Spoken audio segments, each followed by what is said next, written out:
தன்னோட மனைவி ஒருத்தனோட கள்ள உறவுல இருந்தாங்க அப்படிங்கிறத நேருக்கு நேரா வீடியோ எடுத்து கண்டுபிடிச்சதுனால அந்த மனைவியை நான் கிழிச்சு எரிஞ்சிட்டேன் அப்படின்னு சொல்லி உட்காந்து ரத்தக்கரையோட சட்டையிலேயே உட்காந்து அழுந்துக்கிட்டு பக்கத்திலேயே ஒரு தன்னோட 5 வயசு குழந்தை ஒரு பையனோட நின்றுட்டு அப்பா பயமா இருக்குப்பா அப்பா பயமா இருக்குப்பா அப்படின்னு கதறி அழுகுறான். இந்த வீடியோ தான் நேத்து காலையில இருந்து பயங்கரமான ட்ரெண்டிங். இதை பத்தி நேத்தே வீடியோ போடணும்னு நினைச்சேன். ஆனா இதோட உண்மைத்தன்மை தகவல் எப்படின்னு தெரியலன்றதுனால வெயிட் பண்ணிட்டு இருந்தேன். பட் இன்னைக்கு பெரும்பாலானவர்கள் இதை பத்தி பேச ஆரம்பிச்சிட்டாங்க. Except the main stream news channels தவிர.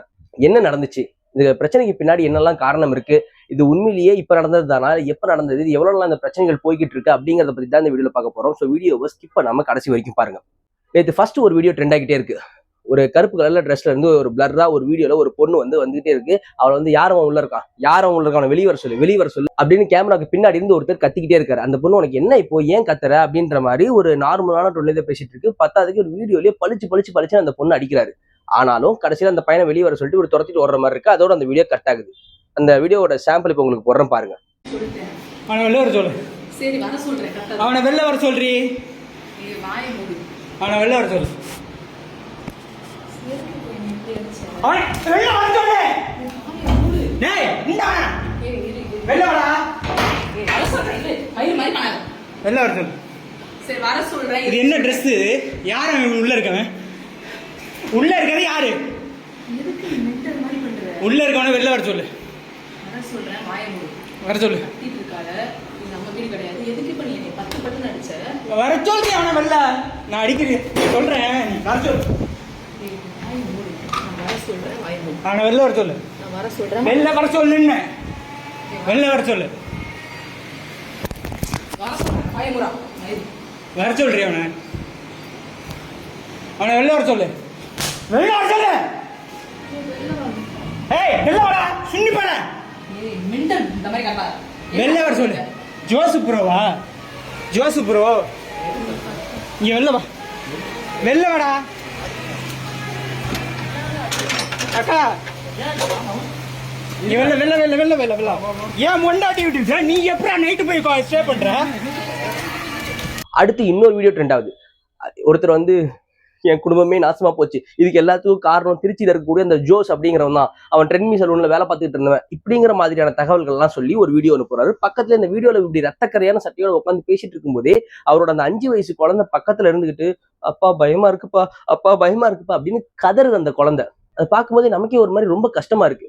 அதுல இன்னும் நம்மள எல்லாம் பதட்டப்படுற அளவுக்கு ஒரு விஷயத்த அவர் சொல்றாரு. என்ன விஷயத்த சொல்றாருன்னா, என் குடும்பம் நாசமா போச்சு, நான் அவளை அறுத்தறிஞ்சிட்டு வந்துட்டேன், இப்ப நானும் செத்துட்டு இந்த குழந்தையும் சாகடிக்க போறேன், போலீஸ் எப்படியாவது அவனுக்கு அந்த ஜோஸுங்கிறவனுக்கு தண்டனை வாங்கி கொடுங்க, இல்லைன்னா அப்படியே கூட விட்டுட்டு போங்க, இன்னும் பல குடும்பத்தை சீரழிக்கிட்டோம் அப்படின்னு சொல்லி பேசுறாரு. தமிழக காவல்துறைக்கு வணக்கம். இன்னைக்கு என் குடும்பமே அழிஞ்சு போச்சு. என் பிள்ளைய கூட சேர்ந்து சாக போறான். என் பொண்ணாடியை கிழிச்சு போட்டு வந்துட்டேன். என் குடும்பமே நாசமா போச்சு. இது எல்லாத்துக்கும் காரணம் அந்த திருச்சி தென்னூர்ல சங்கீதபுரத்துல இருக்கிற அந்த ஜோஸுங்கிற அவனால எல்லாமே போச்சு. தயவு செய்து அவனுக்கு ஏதாவது தண்டனை வாங்கி கொடுங்க. இதை கேட்டதுல இருந்து மத்ததெல்லாம் ஒரு பக்கம் விட்டுருங்க, அந்த குழந்தையும் கொண்டுட்டு நானும் சாவறேன்னு சொல்ல உடனே எல்லாரும் கமெண்ட் செக்ஷன்ல போய் சொல்ல ஆரம்பிச்சிட்டாங்க, இல்ல அந்த குழந்தை எப்படியாவது காப்பாத்து ப்ரோ, நீங்களும் இனிமே போயிட்டு இந்த குழந்தைக்காகவாது வாழுங்க ப்ரோ, நடந்து போச்சு, இந்த மாதிரி டிசிஷன் எடுக்காதீங்க அப்படின்ட்டு. இன்னும் மற்ற பேர்லாம் போலீஸ்க்கு டேக் பண்ணி இந்த குழந்தைய எப்படியாவது காப்பாத்துங்க அப்படின்லாம் சொல்லி டேக் பண்ண ஆரம்பிச்சிட்டாங்க. இதுல ஒரு ரொம்ப கொடுமையான ஒரு விஷயம் என்ன தெரியுமா, இந்த வீடியோ நேற்று காலையில ஃபர்ஸ்ட் ட்ரெண்ட் ஆக ஆரம்பிக்குது. அப்போ பார்க்கும்போது அந்த ப்ரொஃபைல நான் அப்பயே போய் பார்த்தேன். அப்போ அதுல வெறும் 2000 ஃபாலோவரும் சம்திங் தான் இருந்துச்சு. அதுல வியூஸும் கொஞ்சம் கம்மியா தான் இருந்துச்சு. ஆனா இன்னைக்கு இப்ப போய் அந்த ப்ரொஃபைல் இருக்கிறதெல்லாம் என்ன ஆச்சு, ஒருவேளை ஹைட் பண்ணிட்டாங்களா இல்ல ப்ரொஃபைல் லாக் பண்ணிட்டாங்களா என்னன்னு சொல்லி போய் பார்க்கலாம்னு பாக்குறேன். அவ்வளோ லைக்ஸ், கிட்டத்தட்ட ஃபாலோவர்ஸ் 2000 30,000 இன்க்ரீஸ் ஆயிருச்சு. எனக்கு என்ன நடக்குதுன்னே புரியல. ஓகே, இப்போ இதுக்கு பின்னாடி இருக்க பேக் ஸ்டோரி என்ன, இவங்க யாரு, என்ன நடந்துச்சு, இந்த பிரச்சனை இப்பதான் தொடங்குச்சா அப்படிங்கறத பத்தி இப்ப பார்ப்போம். அந்த ஹஸ்பண்டோட பேர் தர்மராஜ், அந்த இல்லீகல் அஃபேர்ல இருந்தாங்கன்னு சொல்லக்கூடிய பெண்ணோட பேர் அக்ஷயா. இவங்களுக்கு 5 வயசுல ஒரு பையன் ஒன்று இருக்கான். இவங்க ரொம்ப நாளாவே நல்லா ஹாப்பியா தான் வாழ்ந்துட்டு இருக்காங்க. ஏன்னா அந்த ப்ரொஃபைலோட இதுல ஸ்க்ரோல் பண்ணி நீங்க பாத்தீங்கன்னா தெரியும், ரொம்ப ஜாலியா ரொம்ப ஹாப்பியா தான் வாழ்ந்துகிட்டு இருக்காங்க. அந்த குழந்தைய வச்சும் அவர் நிறைய கண்டென்ட் வீடியோஸ் எல்லாம் போட்டிருக்காரு. அவரோட ஃப்ரெண்டுன்னு சொல்லி ஒருத்தர் ஒரு வீடியோ ஒன்று போடுறாரு. என்ன சொல்றாரு அவர் அப்படின்னா, இந்த வீடியோ போட்ட நபரை எனக்கு தெரியும், இவர் கூட நான் இன்ஸ்டாகிராம்லயும் ஃப்ரெண்ட்ஸா தான் இருக்கேன். என்ன நடந்துச்சு அப்படின்னா, இவங்களுக்குள்ள ரொம்ப நாளாவே பிரச்சனை போய்கிட்டு இருக்கு, 2 வருஷமாவே இவங்க பிரிஞ்சுதான் இருக்காங்க.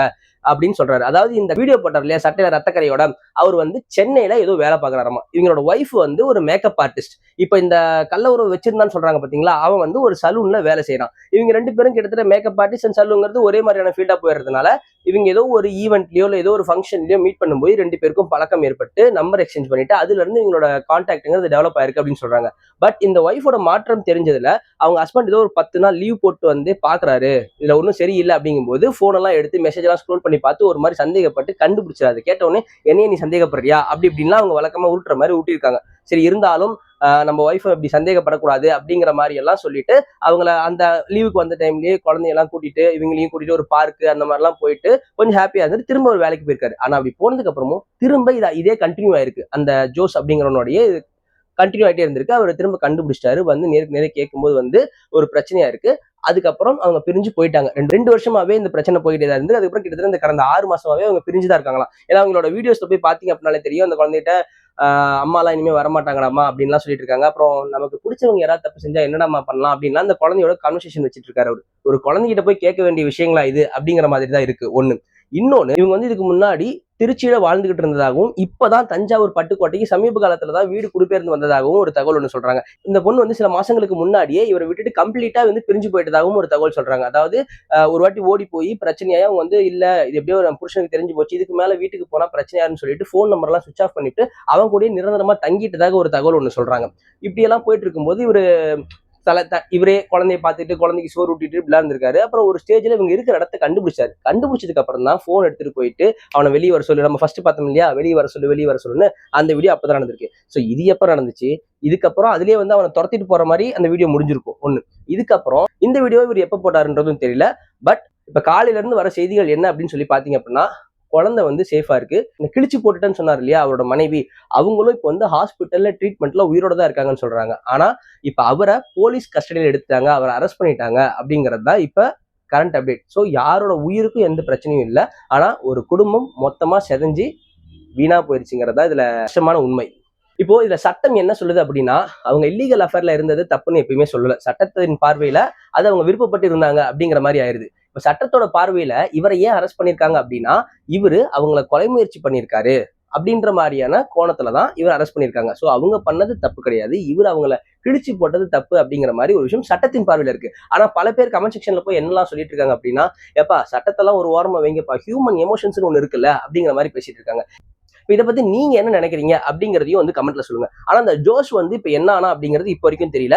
அந்த ஜோஷையும் பல பேர் வந்து திட்டிட்டு இருக்காங்க. முதல்ல அவனை பிடிச்சி உள்ள போடுங்க, இல்லாட்டி அவனை உங்க ஒய்ஃபை போய் அறுத்து போடுறதுக்கு முதல்ல அவனை போய் அறுத்து போட்டுருங்க. இந்த மாதிரி எல்லாம் கமெண்ட்ஸ் வந்து சொல்லிக்கிட்டே இருக்காங்க. இன்னும் சில பேர்லாம் வந்து சொல்றாங்க போனாங்கன்னா விட்டுருங்க ப்ரோ, இதுக்கு இந்த குழந்தைக்காகவாது உங்க லைஃபை லீட் பண்ணுங்க, உங்க லைஃப் அடுத்த கட்டத்துக்கு எடுத்துட்டு போறது எப்படிங்கிற பார்வையில உங்க லைஃபை பத்தி செஞ்சீங்க இப்படின்லாம் கமெண்ட்ல போட்டுக்கிட்டே இருக்காங்க. ஸோ ஃபைனலி இந்த கேஸோட அடுத்த அப்டேட் என்ன, இதை பத்தி நீங்க இன்னும் தெளிவா தெரிஞ்சுக்கணும் அப்படின்னாலும் எதை பத்தி தெளிவா தெரிஞ்சுக்கணும், எதுல உங்களுக்கு சந்தேகம் இருக்கு அப்படிங்கறதையும் எனக்கு கமெண்ட் செக்ஷன்ல சொல்லுங்க. மெயினா இந்த கேஸ்ல நீங்க என்ன நினைக்கிறீங்கன்றதையும் கமெண்ட்ல சொல்லுங்க. இந்த கேஸோட அடுத்த அப்டேட்டோட அடுத்த வீடியோல உங்களை சந்திக்கிறேன். Until then Tamil views Tamil Selvan. Thank you.